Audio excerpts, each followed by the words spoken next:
What's going on, everybody? Welcome back to the channel. So today we are going to take a look at the Smith & Wesson CSX. This is a subcompact 9mm single action handgun geared towards the concealed carry market. This is the gun that GunTube killed. I think this gun has gotten a bad rap on YouTube. I was watching some of the videos. I just think this gun is a lot better than a lot of the reviews give it credit for. It does have some quirks. It does have some things that I'm not super jazzed about, but all in all, it's very reliable with everything I've fired through. Now, I've owned this gun for a while, probably for a year or so, and I got no issues with it. And I think it offers a lot of benefits over several comparable offerings from other companies. So let's just go over the gun, and we'll discuss some of the issues, maybe some of the quirks that a lot of people don't like about this gun. But again, with the firepower that you get with this gun, I'm telling you, I'm going to compare it to some similar models that are similar in size, different offerings from other companies. And maybe I could change some folks' mind. I personally like this gun. But as you can see, this is the Smith & Wesson CSX, which is their chief special. It says CSX right there on the left-hand side. The Smith & Wesson logo right there. It's got front and rear cocking serrations. And this does have the little wing dealio on there. See if you can see it, like little wings on the back to charge it. It does come with one 12 round and one 10 round magazine. So in a package this small, if you carry, all right, one extra mag, you got 23 rounds of 9mm in this little gun. Now, I personally, when I carry it, I carry this mag first because of this little fiddly bit that around the bottom of the mag that these companies give us. You don't want this fumbling all around. You pull it out of your mag sometimes if you've ever done that before, and it's down there and you're trying to load it in the gun in a high stress situation. If you were carrying this as your backup mag, I just carry this one as the first mag, and it allows you to get a full 3-finger purchase on the gun. Now, I have large hands, and not very large, but they are large hands, and I can get all 3 fingers on the front of the gun there. And we'll show you how much. I can get about 2.5 with the regular mag. So this one does not stick out that much more. If you really look for your extra 2 rounds, you only get maybe 3/8 of an inch, 1/4 of an inch maybe, right there with this little spacer. That's it. So that's just 24 rounds. You get 12 plus 1 if you use the bigger mag initially in this little gun. It's crazy how much ammo you could fit in this little gun. And I know you're saying, little, how big is that sucker? Well, you could put it in my hand right here, and I'll just, you know what? Let me finish going over this, and then I'll compare it to some other pistols. Ambidextrous safety. It says fire right there, but it does not say safe. This is able to be operated from both sides. Ambidextrous slide stop, slide release. This is a single action only pistol. And one good thing I like about this is that you can operate the slide with the safety on. So this, you can have the hammer down, safety on. So anytime you're manipulating it, unloading it, all that other kind of jazz, you do not have to remove the safety to manipulate the firearm, much like a 1911. So it makes it a little bit safer. I didn't say it before, aluminum frame, steel mag release with some aggressive texture. Some of the things I don't understand why they did was this front strap is a plastic insert piece, if you can see, much like the removable back strap. And this is removable. It's got a little tab in there. I don't know if I can get it on camera. Yeah, right there, little tab. I don't understand why. In my box, now I bought this brand new from a local gun store. In the box it came in, it didn't have any replacement front straps. I don't know if anybody that's bought this watching this video, let me know if you had something different, if you got some replacement front straps on it or anything. I don't know. Back straps it comes with. One thing I don't understand. They're like, if you want the smallest one, at least is the way I understand it, you just take this off. Take this off and there's nothing there. So there's kind of a big hole there. I don't get it. And they're like, yeah, use it like that. No, I don't like that. Let me know if that's the way it's supposed to be. Because as far as my understanding is, if you want the smallest of the small back strap, and I think this is like the medium or something, they like just remove it. And then it feels weird because as you can see, there's a little transition. There's a step down in the frame. Like, what? No. Plastic beaver tail. I don't know what the deal with that is. Why this whole back section right here is plastic. I don't get it. Magwell is slightly beveled, so it does have a little bit of a beveled magwell there. This one particularly, let me show you the sight picture. So it's got the standard white 3-dot sights, and the sights are serrated. It is a flat top with some, cuts in the top there, I guess. Maybe is that to stop glare? I don't know. Loaded chamber indicator. You can look down and see brass. This one does have a small issue. I don't know if you can see it right there in machining. See this side? And then that side, it looks like maybe the machine skipped or, bit a little bit. That happens with all manufacturers. I call out Colt when that happens. I call these guys out. I'll call any brand out when that happens. So that is a manufacturing defect in this particular pistol. Yeah, so let me just compare it to some of the other offerings that you might, very popular offerings you might get out there. So this is a Glock 42. Okay. Now this is, as you can see, this is a 380. This is a 380. And I'm going to show you. This is a 380 that holds 6+1. So you get 7 rounds of 380 in this gun. Look at the size of these two. Now the 380 is thinner, but just look at the overall size of the two guns. As you can see, again, the 380 is smaller, right?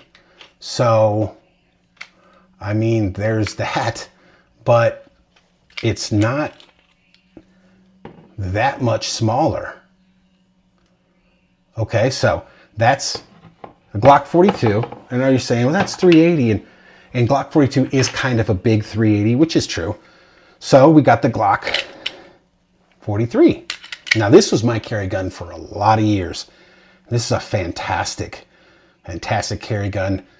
I don't think it's that popular anymore because of the 43X and all these other, but look at the size of this, and I'll line the chambers up because this one has a slightly longer barrel, but they're basically the same thickness. I think that the Smith is a little bit thicker. All right. And if you line up the beaver tail with this one, it might be just a slight bit smaller, but there you go. Glock 43. That's not even the 43X. That's just the 43. Okay. Look at the size of the two. I'll put this one on. Look at the size of the two. So, and this is a 6+1 if you go with the factory. So you get 7 rounds of 9mm. You get 13 with this one, almost double. And it's really not that much thicker. It's really not. Let's look at the mag wells. So, I mean, look at this way. It's really not that much bigger. So I got another one, which this is an oldie but a goodie. This is, and again, this is a larger size 380 from back in the day.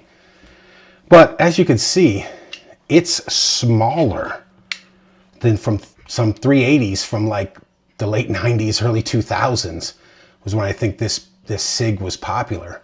So it's a lot smaller. And this is a 7+1 380. And it's almost the same thickness. That's really one of the reasons I brought this out here. I think this SIG is actually thicker. But now guns have gotten a lot smaller than, but this is a 9mm. Okay. It's really that small. Let's talk about the trigger, because that's the biggest complaint you hear online about the trigger. Oh, it's got this little, what do you think, this ghost trigger. When you reset it, it's like 2 of them, and I was following the reset and I couldn't. Right there was their biggest complaint. Mine doesn't have it that bad, and I haven't had any issues with this gun. So you got your little safety dingus there. That's like hardly any take up.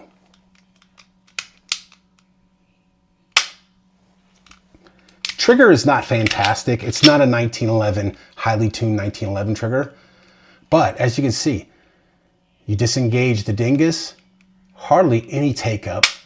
And then the biggest complaint that a lot of YouTubers out is it's got this false reset. Probably right there. But mine is not really that bad. And I've heard that some of them aren't that bad. So it's not noticeable to me. It doesn't trip me up or anything. I shoot it just fine.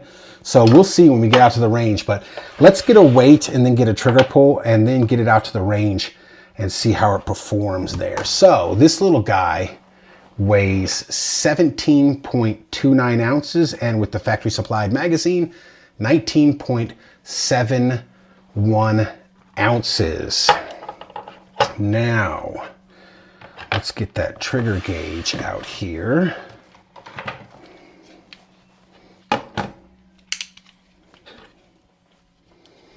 All right, let's see what we can do here. 4.62. 4.08. Yeah, I told you, it's not that bad. The trigger's really not that bad. 4.40. So we're probably hovering right around 4.5. I think maybe there's some inconsistency, or maybe the more you shoot this, but that little fault, as long as you come all the way out with it, it's not even perceptible, especially when you're shooting it. So let's just get out to the range and see how this little guy shoots. All right, folks, range portion of this review, we got the CSX. We have 12 rounds of this Browning 9mm. I got this stuff at a super deal end of last year, 2023. Yeah, man, let's just load her up and see if we can hit the steel here from 25 yards with this little sucker. Woo!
All right, folks, accuracy portion of this review.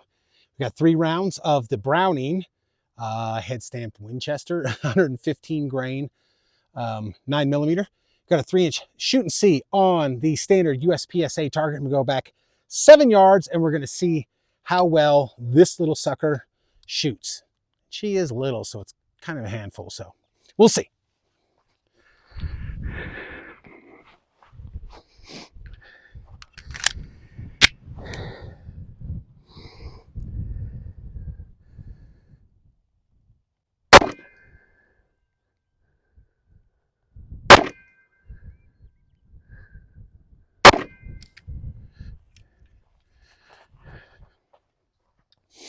Okay, guys, not bad at all.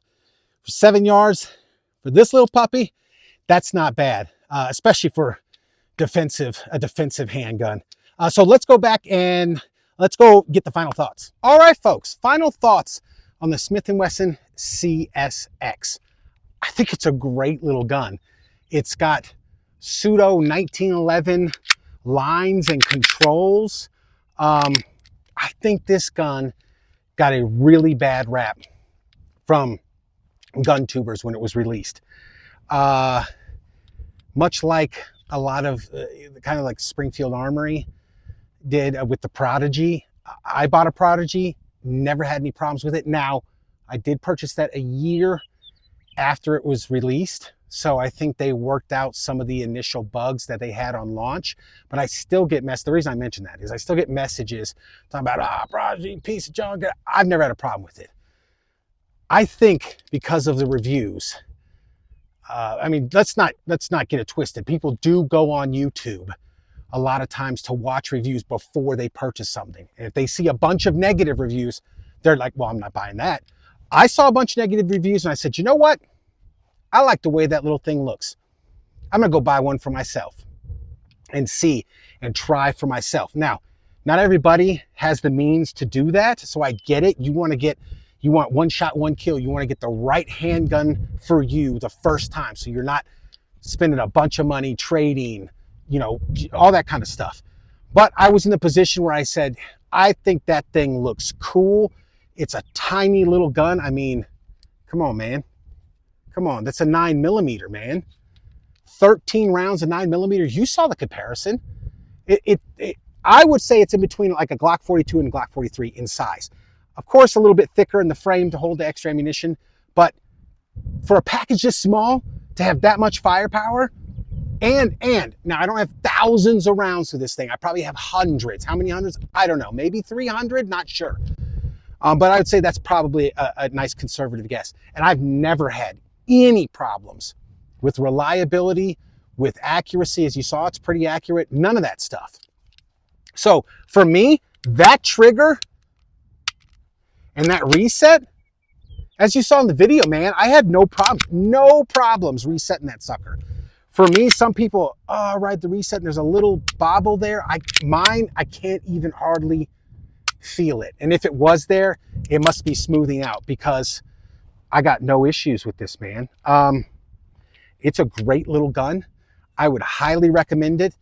If I'm a betting man, the sales are poor on this one because YouTube killed this gun. And it's not fair. It's not for this one. In my opinion, it's not fair. This is a great little gun. Guys, if you have this gun, fired this gun, have experience with this gun, and you had a different experience or whatever, or maybe you had the same experience, let me know down in the comments. But I think this gun got a bad rap. And it's unfortunate because a lot of people, I mean, it carries fantastic. It hides well. This one's a thumbs up for me, guys. And I know that's kind of against the grain in GunTube, you know, land and YouTube, but I think it's great. So thanks for watching, guys. We will see you next time.